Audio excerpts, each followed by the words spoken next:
There you were. We're going back a couple of years. Mm-hmm. Oh, it's nice. Good. I've not had beer in forever, so that's nice. You've really got into the spirit of this segment. Yeah. So you're out there, you're trying to make your own way in music and journalism and life, and suddenly X Factor comes along. Right. It's difficult to almost explain to people now just how mega as a show that was. Simon Cowell, everything, and suddenly you're there, you're singing on X Factor, and you get involved in one or two of the controversies on the programme. How much fun was that, or was it just the most nerve-wracking thing? To be honest, still thinking about it now, it makes my body physically shake. And interestingly enough, is that what goes on behind the scenes, the conversations when I try and speak out about it and what I do on social media platforms, it's the one topic that is very rarely spoken about publicly, but we're trying to get those conversations going and continued to share one's experiences in terms of how one finds themselves on that show, what they end up signing, what happens afterwards, duty of care. And we're going to come to that because I mean, you know, having done this, and you know, you've got your own group and you're making your own way, but you then talk about sucker for punishment. You then go into Celebrity Big Brother. That was a very different experience, you know, in terms of, well, I can only speak for me personally, but the way that I was taken care of from a mental health standpoint, they were absolutely on it. Were they? Yeah, they actually really were, and I felt like I'd won a ticket to experience the show from the inside. And it's not something that I would have chosen to do immediately after the X Factor. But there'd been enough breathing space that I thought, you know what, this would be a perfect opportunity to show people in real time that I am not how I was made out to be, or how the press completely ripped me apart. But isn't this what happens? Isn't this the point of what you're campaigning on today? That all these people who get involved with all these different reality shows, and it can be cooking, it can be in the jungle, whatever it may be. Yeah. A lot of people who've not had a public profile suddenly have a public profile. You know, we had YD on from Benefit Street and other people. We talked about these things. And suddenly you're getting online abuse. Suddenly you've got a degree of people recognising you in the street and fame. Suddenly you've got people wanting to use you, abuse you. People just aren't prepared for this, are they?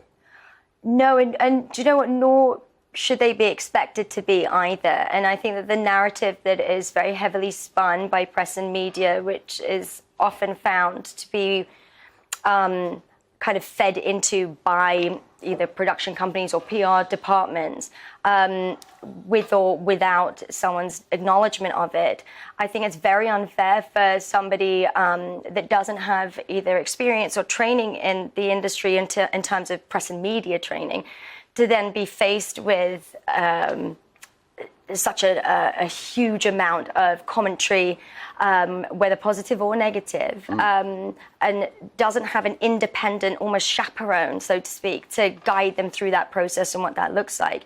It is just not. We've even had suicides of people who've appeared on reality shows. I won't mention the show, but this has happened, hasn't it? Right, and I made some notes because just very accountably, I have ADHD, and I just want to make sure that I touch upon these statistics very, very seriously, because you're right. The ONS said that the risk of suicide was elevated for those in culture, media, and sport. And it was 20% higher for males in the industry and 69% higher for females in the industry, which is incredibly worrisome. So I'm currently working alongside some incredible people that we were kind of brought together by the Secretary of State of the DCMS, all industry heads.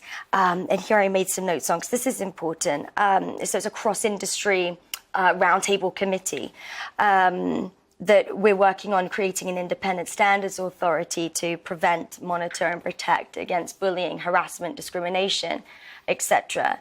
And with my own charity as well, the OWL Foundation, to provide that safe space for people that are not employees, so to speak, or maybe from self-employed, that are experiencing what we're talking about, that are vulnerable or potential victims of misconduct or abuse. Which you've suffered yourself. Yes, I have.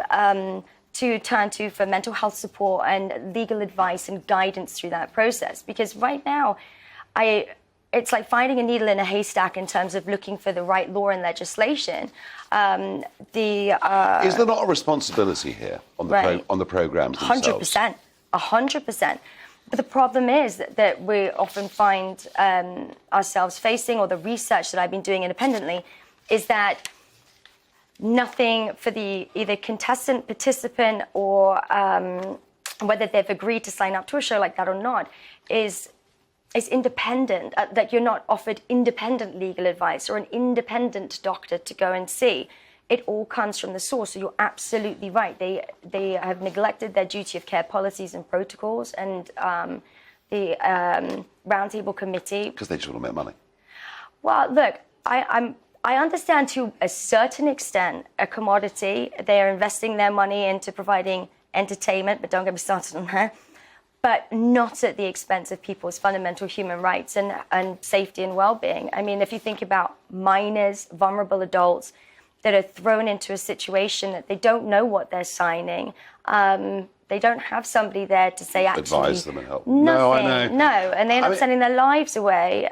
Katie, would you, looking at it, yeah, you know, and some people have gone through these programs and gone through these experiences, and they flourished and done well. Others, as I say, many, too many, have had a really horrid time of it, because once the media turn on you for whatever reason, it's a pretty lonely, tough old place to be. Would you advise people not to go on these programs? That's a really good question. It's more of I, alongside others, are doing our absolute utmost to make sure that it is safe to go on these programs. The creative industries, when I was a child, I used to look at it like it's magical. It's so special. I mean, even being in a studio like this. It's a dream for many people, yeah. But again, if we put the right measures in place with the right people to safeguard it, then absolutely go follow your dream. I'm not here to tear an industry down. I'm here to make it safer. As a mother, if my son wants to get into it, absolutely. So I do it for the next generations as well. I like that. Do you know what? Whenever I'm asked by young people, is there any advice I give them about the journey of life? And I'd always say, follow your dreams. You've got to follow your dreams. And I think you're absolutely right. If you can help in any way at all to make this industry a little bit safer, you will have done a very, very good job. Well, I'm hoping Suella Braverman reads my letter that I emailed to her. You were at school with her? I did go to school with Suella, yes, I know. But even still, that doesn't mean it helps. That doesn't qualify necessarily. No, exactly. But it might help a little bit. Yeah, no, exactly. And again, it doesn't... There's no such thing as an overnight success. And the same goes with the tremendous work that so many people are doing, even ground level. I mean, I speak to so many people on social media and multiple platforms that are campaigning tremendously hard for transparency, to seek justice for those that have been victims of stuff. You're dead right. You're dead right. I just want to make it safer, not tear it down. I love that. It's a positive note to end on. Oh, look, you could drug more than me. I'm going to have to finish up. There'll be time to catch up.